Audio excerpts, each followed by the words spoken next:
Quick overview of Criterion F, just revisiting the IB learner profile. I guess inquirers, thinkers, communicators, all these types of things, these mindsets we need to have while doing our internal assessment.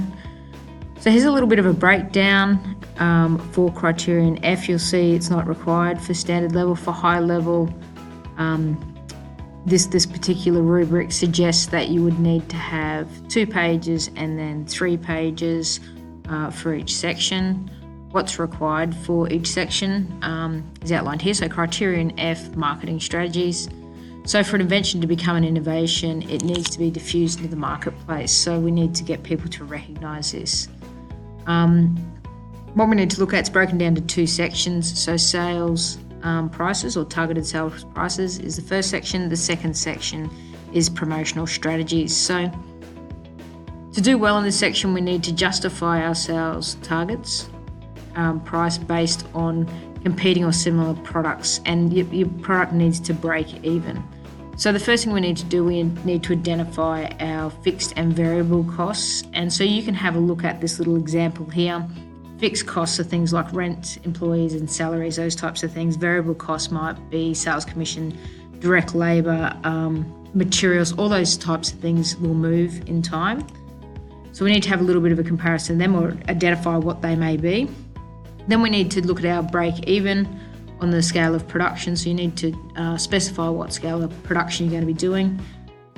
Selecting your pricing strategy, or strategies plural. Compare costs against competitors' pricings, and then set your sales point allowing for profit. And then from that, we need to compare the costs of existing products against the cost of making a prototype, adjusting the cost to suit the proposed scale of manufacture.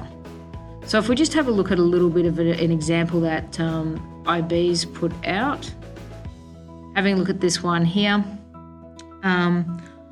So this particular example is developing a bottle opener for people with arthritis. And you'll notice just a few little annotations here. I've put down how your product sits in the market, what the setup costs are, what the capital costs are, find out how much a typical mould costs, size of production, comparing to a prototype, comparing your prototype cost. So I would look at things like manufacturing costs, so manufacturing methods used in mass production. You look at your textbook, you can do a Google search, look at injection moulding, for example. And then you can look at, okay, how much is it actually going to cost me to make that particular mould? So here's a bit of a really generic $12,000 that I could have to start off with. And so that's a capital cost. Then we've got our materials cost, and then we've got our manufacturing cost. That gives us a total.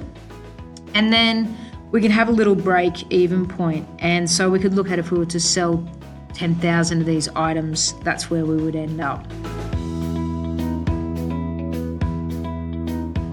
When we look at our sales price in comparison to existing products, we refer back to our initial research that we did at the beginning in Criterion A, and the price of the product links to the design and market specifications. You need to state in and around that if it's priced too high, people may not buy it, and if it's priced too low, people might link that with poor quality or an inferior product. As you read through these ones, which you can access online, you need to make some comparisons to existing products that are on the marketplace. You need to propose a sales strategy, so you can propose a strategy that meets the needs of your target market. You could look for current trends, YouTube, social adverts, that seems very popular at the moment. What else? Propose an outlet store if it meets the needs of the end user. So you might have that you're going to have your internet marketing, but then you're also going to have something that is more accessible to your user group. And just looking at the breakdown now of how this particular one was marked. This student here received a 7, so falls into this bracket here. So the reason why the student got a 7 is because they identified the sales market, the sales price. They considered some costs involved by comparing to existing products. They discussed appropriate strategies for promotion, including advertising, sponsorship, and internet marketing. What they could have done better was produced evidence to justify their stated costs of the mould.